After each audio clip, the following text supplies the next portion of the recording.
नमस्कार। नोएडा में कल करीब 300 से ज़्यादा इस फैक्ट्रियों के बाहर तोड़फोड़ की घटनाएं हुई, आगजनी हुई भारी पैमाने पर और अव्यवस्था का आलम रहा। मजदूर सड़कों पर रहे, उत्तेजना पसरी रही। मजदूरों की मांग थी कि हमारा वेतन बढ़ाया जाए, कुछ सुविधाएं और दी जाएं। लेकिन अचानक से जो हिंसक प्रदर्शन हुआ, जो दंगे जैसी स्थिति बनी, उसने सबको चौंकाया। मजदूरों का प्रदर्शन सामान्य रूप से अपनी सुविधाओं के लिए होता है, होता रहना चाहिए। लेकिन अचानक से इतने बड़े पैमाने पर हिंसक प्रदर्शन हो जाए, दंगे जैसी स्थिति हो जाए, भयंकर आगजनी हो जाए, तो तमाम सवाल खड़े होते हैं कि क्या इस सब के पीछे मजदूर सच में मजदूर हैं या कुछ दूसरे किस्म के तत्व हैं इस हंगामे के पीछे। जहां तक श्रमिकों का प्रश्न था,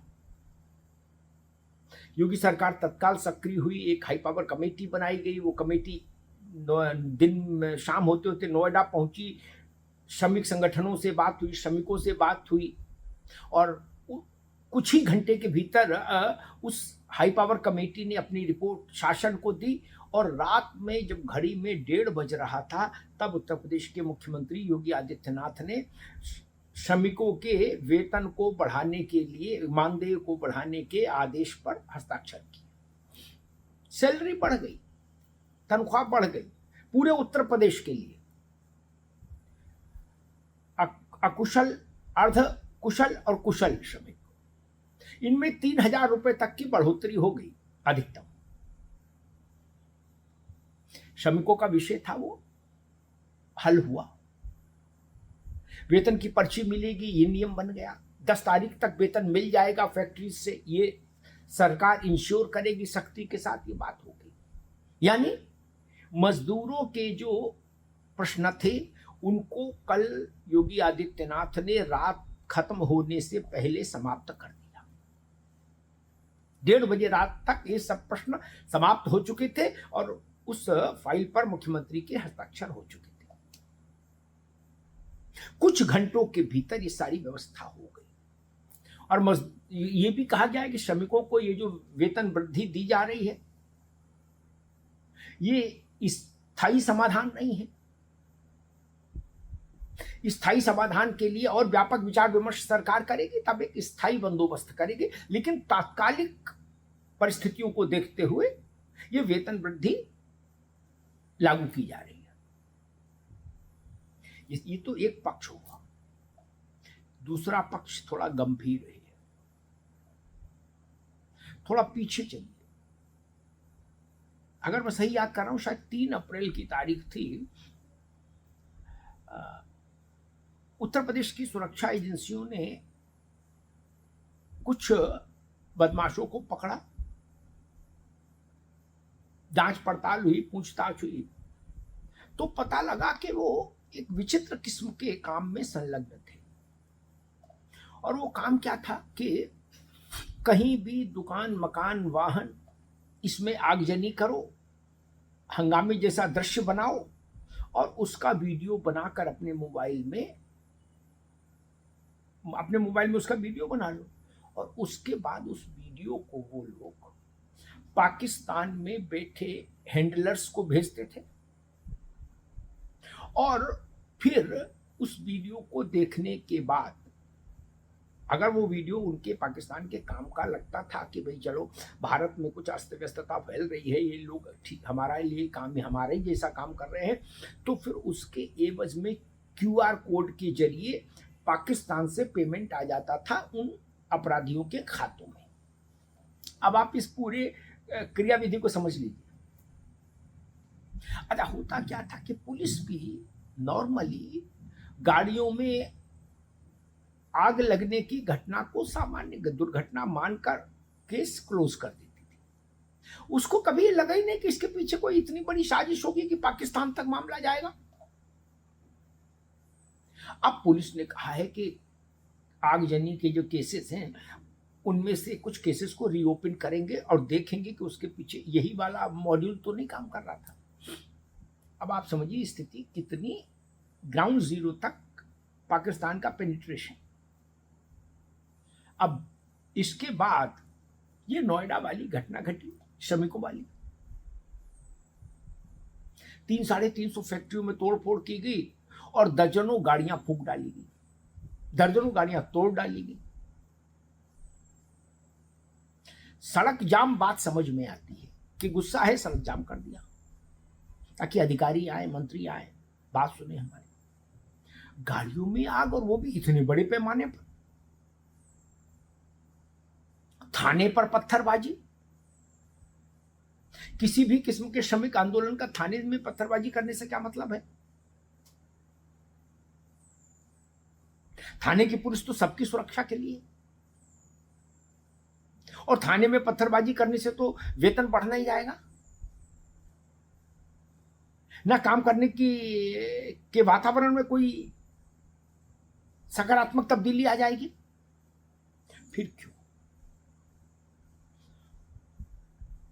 इस आंदोलन, अगर हम इसको आंदोलन कहें तो इसका कोई चेहरा नहीं था, इसका कोई नेता नहीं था, कोई संगठन नहीं था। अब पुलिस इस बात की, एटीएस इस बात की,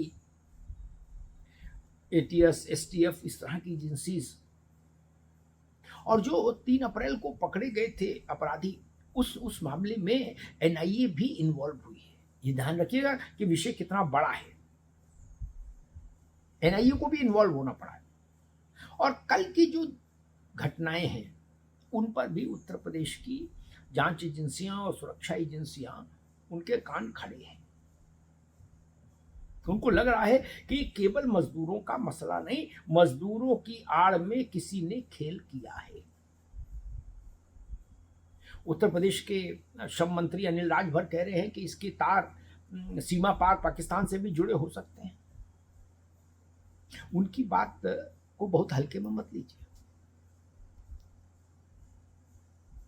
जिस ढंग से जो काम करने की शैली है पाकिस्तान की बदनाम एजेंसियों की, वो नोएडा के इस कल के घटनाक्रम से मैच करती है। जब वो सामान्य तौर पर गाड़ियों में आग लगाने के एवज में पैसा दे सकते हैं वीडियो देखकर, तो ये तो बड़ा कार्यक्रम था। इसका ठेका तो और बड़े अमाउंट पे हो सकता है। ये समझिए, Uttar Pradesh police, STF, ATS, ये सब एजेंसियां इस दृष्टि से भी जांच कर रही हैं। और एक बात आपको बताऊं,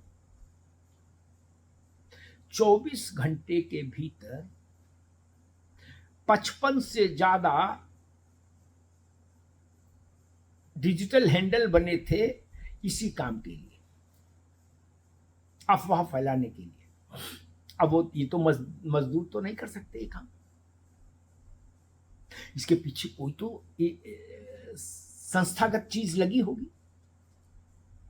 जिसने अपना दिमाग लगाया होगा, जिसने साजिश का ताना बाना बुना होगा। उसको फंडिंग किसने की? अब एजेंसियां उसकी जांच कर रही हैं कि ये 50 जो डिजिटल प्लेटफॉर्म पर अलग अलग नाम से प्रोफाइल बनाए गए इसी एक काम के लिए। एक अफवाह फैलाई गई इन्हीं अकाउंट्स के माध्यम से कि उत्तर प्रदेश में सरकार ने 20,000 रुपये न्यूनतम वेतन कर दिया है, लेकिन फैक्ट्रियां दे नहीं रही हैं, जबकि ऐसा था नहीं।